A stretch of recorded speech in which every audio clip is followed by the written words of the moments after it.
Materi yang ketujuh dari Enterprise Resource Planning, kita bahas tentang klasifikasi enterprise ya. Nah, enterprise diklasifikasi atau dikategorikan menjadi beberapa macam ya. Yang pertama ada Enterprise Business System atau EBS ya, kemudian ada Enterprise Application. Ini beda nih sama Enterprise Architecture ya. Kemudian Enterprise Collaboration System, ada Enterprise Resource Planning (ERP) itu sendiri. Kemudian ada CRM ya, Customer Relationship Management. Kemudian ada Business Intelligence atau kecerdasan bisnis. Lalu ada lagi Business Process Re-engineering atau BPR ya. Nah, kita lihat satu persatu. Yang pertama EBS. EBS ini aplikasi berbentuk e-commerce untuk penjualan ya. Seperti marketplace, seperti toko online begitu, berbasis web. Nah, installnya praktis, bisa diakses dari mana saja, tingkat keamanannya tinggi dan manajemen datanya terintegrasi. Ini kalau EBS ya, Enterprise Business System, ini khusus buat bagian bisnisnya gitu.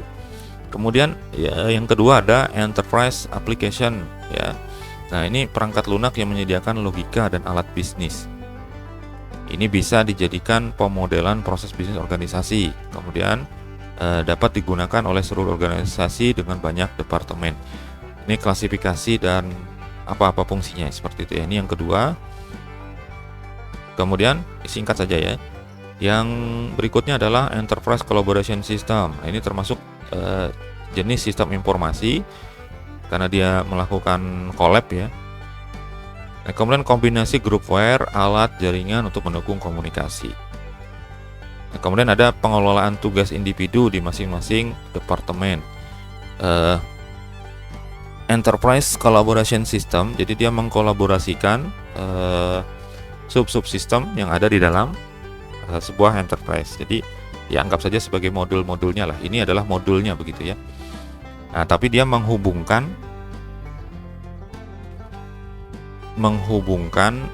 beragam perangkat, beragam sistem yang ada di dalam enterprise tersebut. Lalu ada ERP. Nah, ini yang sedang kita bahas ya untuk kelas ini, yaitu menyatukan banyak proses dan mengalirkan data ERP. Kemudian mengumpulkan data transaksional. Nah, ini proses-proses transaksi ya. Transaksi itu dapat dipahami bukan hanya penjualan, pembelian begitu ya, bukan. Tapi misalnya nih kalau dari sisi bagiannya HR ya, human resource, atau bagiannya SDM, itu ada yang namanya presensi atau absensi begitu ya. Nah, itu juga transaksi itu pada saat terjadi proses presensi, misalnya entah menggunakan sidik jari atau secara online atau dengan scan wajah, scan mata misalnya gitu ya. Itu adalah transaksi namanya. Kemudian ada karyawan itu mengajukan izin misalnya atau mengajukan cuti. Nah, itu proses juga. Itu bagian dari transaksi. Ya, jadi jangan dipahami hanya transaksi itu berkaitan dengan masalah uang saja begitu ya. Kemudian ERP ini dapat mengintegrasikan perencanaan, pembelian, penjualan, pemasaran dan lain-lain karena dia jadi satu semuanya. Kalau ERP namanya ya semuanya itu ya, resource planning. Jadi resource-nya itu semua yang berhubungan dengan resource yaitu ya. Merencanakan itu jadi sumber daya ide begitu ya. Kemudian pembelian ya berarti purchasing. Nah, itu penjualan ya berarti sales kan begitu ya, selling. Lalu pemasaran, nah, marketing, distribution dan seterusnya itu semuanya wilayahnya dari ERP gitu. Nah, kemudian ada CRM. Ini klasifikasi dari enterprise ya. Memang ada sih yang hanya menggunakan itu saja, misalnya CRM saja, yaitu ada. Nah, CRM sendiri itu adalah pengelolaan interaksi antara perusahaan dan pelanggan. Jadi mengelola interaksinya, jadi hubungan dengan antara perusahaan dengan pelanggan. Contohnya adalah misalnya termasuk CRM itu adalah help desk tadi. Jadi bagaimana perusahaan itu ingin melayani customer, melayani pelanggan itu dengan sebaik-baiknya. Jadi supaya tidak merasa seperti diabaikan begitu ya. Maka interaksi itu perlu dikelola. Jadi nanti bisa dilihat tuh tracknya, rekam jejaknya, ada laporan berapa kali, masalahnya apa saja. Nah, itu pengelolaan namanya. Di situ nanti bisa kita lihat bahwa masalah yang paling banyak dilaporkan ternyata adalah misalnya karena kalau berkaitan dengan koneksi misalnya ya, turunnya kecepatan atau bandwidth misalnya begitu ya. Nanti akan kelihatan semua. Lalu perusahaan bisa nanti menentukan kira-kira apa yang harus kita lakukan supaya masalah itu tidak terjadi lagi. Nah, meningkatkan hubungan bisnis dengan pelanggan bisa jadi dengan CRM itu nanti justru pelanggan itu dia jadi apa ya istilahnya, pembeli tetap begitu. Jadi customer setia begitu. Karena dia merasa diperhatikan, merasa di follow up terus kebutuhannya apa gitu. Dan itu terjadi ya. Itu sudah mulai dilakukan oleh beberapa e-commerce yang besar, marketplace ya. Dengan apa? Dengan mengirimkan pesan, entah melalui WhatsApp, melalui email dan sebagainya. Ketika kita misalnya memasukkan barang ke dalam keranjang begitu ya, ke dalam troli, maka dalam waktu 1 bulan kita belum melakukan pembelian, kita dikasih tahu nih barang Anda masih ada nih, silahkan lakukan misalnya. Itu kan melakukan follow up namanya. Jadi membantu mengingatkan, kemudian menimbulkan efek secara psikologis bahwa perusahaan ini memperhatikan gitu ya, memperhatikan kebutuhan dari pelanggannya, sehingga akhirnya pelanggannya jadi tertarik tuh. Nah, sehingga itu meningkatkan hubungan bisnis.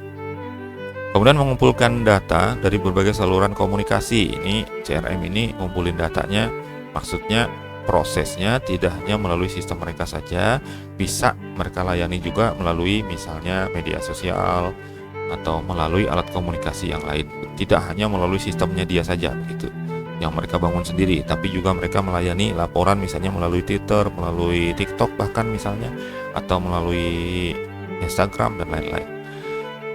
Kemudian klasifikasi enterprise yang lainnya adalah business intelligence atau kecerdasan bisnis. Mudah-mudahan kelihatan nih ya, karena warnanya agak terang ini. Teknologi yang mengubah data mentah menjadi informasi untuk mendorong tindakan bisnis, itu business intelligence ya. Mengumpulkan data masa lalu untuk dibandingkan dengan data terkini. Kemudian untuk melakukan analisis bisnis. Termasuk dari kecerdasan bisnis itu adalah kalau kita biasa belanja gitu ya, atau mencari produk tertentu di marketplace, di e-commerce begitu. Coba saja diperhatikan ketika kita membuka detail sebuah produk, kita akan melihat di bagian bawah itu ada yang namanya blok tersendiri ya, yang isinya adalah tulisannya biasanya gini. Mungkin Anda juga menyukai ini begitu, mungkin Anda memerlukan ini begitu, atau bahkan seperti tulisannya simple saja, produk serupa katanya begitu ya. Nah, ini bagian dari intelligence bisnis ya, kecerdasan bisnis tuh, bagian dari bagaimana mereka menggunakan data lalu dibandingkan dengan data terkini. Data lalu itu apa? Ya tadi, barusan tadi kita ngetik kata kunci tertentu. Misalnya ngetik buku komputer begitu ya, atau buku pemrograman, atau buku ERP misalnya gitu ya, diketik. Nah, nanti pada saat kita membuka salah satu produk buku, di bagian bawahnya biasanya muncul tuh produk serupa kayak gitu. Nanti ada tuh buku ERP yang lain begitu, dari toko yang lain atau dari toko dirinya sendiri begitu. Nah, itu termasuk kecerdasan bisnis juga ya. Mereka bisa tahu kebiasaan kita apa. Bahkan kecerdasan bisnis ini bisa membaca sampai ke data cookies yang ada di perangkat kita, entah di laptop, entah di di ponsel kita begitu ya. Pada saat kita biasa mencari kata kunci tertentu, maka nanti pada saat kita membuka e-commerce-nya munculnya itu juga. Atau kita membuka website yang lain, nanti iklan yang muncul berkaitan dengan yang pernah kita cari gitu. Nah, itu kecerdasan bisnis ya. Berikutnya lagi ada yang namanya BPR, Business Process Reengineering. Nah, ini dalam enterprise ada istilah seperti ini, yaitu Untuk apa itu? Untuk melakukan rekayasa ulang bisnis dengan fokus analisis dan desain alur proses bisnis. Ini BPR ya, re-engineering itu merekayasa ulang. Engineering itu rekayasa itu. Ya. Jadi dibuat ulang nih. Fokusnya pada analisis dan desain alur proses. Jadi bisa digunakan nanti untuk menganalisis tentang efisiensi dan efektivitas gitu ya. Nah, kemudian optimalisasi subproses yang berulang. Jadi kalau terjadi proses yang berulang-ulang, maka sebaiknya proses itu dijadikan satu bagian saja yang kemudian nanti bisa dimanfaatkan bersama-sama, misalnya di dalam sistem gitu ya. Kalau dalam pemrograman, dalam coding itu biasanya ada istilah reuse begitu ya. Jadi ada kode tertentu yang sifatnya sama, ya udah jadikan satu aja, nggak perlu diulang-ulang ngetiknya sampai berpuluh-puluh metode atau function yang sama itu ya, cukup jadikan satu aja, nanti yang lain-lain yang membutuhkan tinggal panggil aja. Melakukan rekonstruksi radikal pada organisasi. Ini agak ekstrim gitu ya, perubahannya itu besar gitu. Nah, kemudian transformasi bisnis tadi yang awalnya dari manual, semi manual menjadi digital, terkomputerisasi secara keseluruhan. Walaupun ada bagian yang tidak bisa terkomputerisasi secara keseluruhan ya, misalnya kita perlu masih menyediakan metode pembayaran secara cash begitu ya. Kita tidak bisa 100% semuanya harus cashless begitu ya. Tanpa ada uang cash begitu ya, tidak bisa. Kita tetap harus menyediakan itu kecuali kita memang siap dengan risikonya begitu ya. Berbeda halnya dengan e-commerce ya. Kalau e-commerce atau marketplace itu memang tidak ada jalan lain kecuali memang cashless begitu. Kita tinggal transfer aja. Tapi kalau sudah di front end-nya, di front end yang artinya berinteraksi langsung dengan customer secara fisik, maka tetap harus disediakan opsi pembayaran secara cash gitu. Ya, jadi tidak bisa juga 100% ditransformasi ke dalam digitalisasi gitu ya. Nah, terus kemudian memanajemen perubahan proses bisnis. Nah, ini kaitannya dengan dokumentasi dari update ya. Jadi atau kita sebutnya perubahan versi begitu. Pada saat ada perubahan versi proses bisnisnya ada yang berubah, maka dicatat itu perubahannya kapan. Itu nomor versinya berapa begitu ya.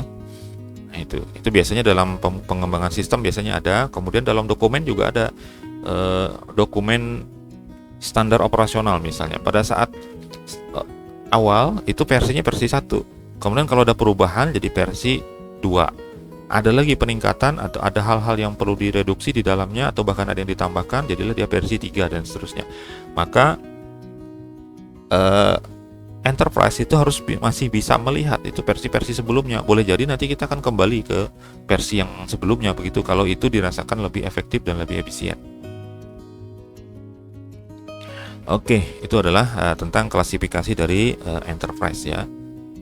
Kalau ada pertanyaan nanti silahkan. Kita akan lanjutkan kelas ini dengan materi ke-8, yaitu kita lihat bagaimana perkembangan sistem ERP ya secara ringkas.